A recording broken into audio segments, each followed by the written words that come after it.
రాజమౌళి బాహుబలి చిత్రంతో తానేంటో తన టాలెంట్ ఏంటో సినీ ఇండస్ట్రీకి చాటి చెప్పాడు. ఇండియాలోనే కాకుండా ఇతర దేశాల్లో సైతం తెలుగుడి సినిమా చాతుర్యాన్ని బాహుబలి ది బిగినింగ్ ద్వారా చెప్పాడు.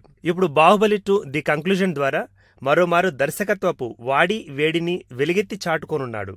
అర్కా మీడియా బ్యానర్ పై వస్తున్న ఈ చిత్రంలో ప్రభాస్, అనుష్క, తమన్నాలతో పాటు సీనియర్ నటి రమ్యకృష్ణ కూడా నటించారు. సంగీతం పరంగా కీరవాణి బాణీలు బాహుబలి ది బిగినింగ్ లో ఎంతగా అలరించాయో ఇప్పుడు బాహుబలి 2లో అంతకు మించి అలరించనున్నాయి. బాహుబలి 2 సినిమాలో మొత్తం 5 సాంగ్స్ ఉంటాయని ఈ మేరకు చిత్ర యూనిట్ విడుదల చేసిన సాంగ్స్ ప్రోమో కాపీ తెలుపుతోంది. సాంగ్స్ వాటి వివరాలు ఇప్పుడేంటో చూద్దాం. బాహుబలిని పొగుడుతూ ఉండే సాహోరే బాహుబలి అనే సాంగ్ ఇందులో మొదటిది. K Shivashakti Datta, doctor K రామకృష్ణలు ఈ సాంగ్స్ కు లిరిక్స్ అందించారు. దలేరి మెహందీ, ఎంఎం కీరవాణి, మౌనిమలు ఆలపించారు. ఇక రెండవ సాంగ్ హంసనావా అంటూ సాగే సాంగ్. ఇది మాహిష్మతి రాజ్యాన్ని కీర్తిస్తూ కొనసాగే సాంగ్ అయి ఉండొచ్చని తెలుస్తోంది.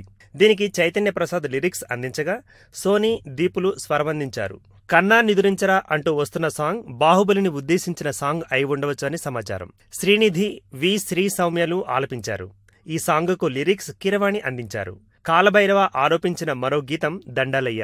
బాహుబలిని ఉద్దేశించి ఎంఎం కీరవాణి ఈ పాటను ప్రత్యేకంగా రాసినట్టు తెలుస్తోంది. ఇక చివరి సాంగ్ ఒక ప్రాణం అంటూ సాగే పాట. ఈ పాట ఇప్పటిదాకా మనం ఎదురుచూస్తున్న జవాబును వెల్లడించే పాట అయి ఉండవచ్చని అంతా అనుకుంటున్నారు. బాహుబలిని కట్టప్ప ఎందుకు చంపాడు అనే ప్రశ్నకు ఈ సాంగ్ సమాధానమిస్తుందని టాక్. ఈ గీతాన్ని కూడా కాలభైరవ ఆలపించగా కీరవాణి కలం నుండి జాలువార్చారు. ఈ గీతాలు బాహుబలిని మరింత హిట్ చేయనున్నాయని అంచనాలు ప్రారంభమయ్యాయి. ఏప్రిల్ 28 వరకు ఆగి బాహుబలి సినిమాలో ఈ సాంగ్స్ ను చూసి ఆనందించాలి మరి.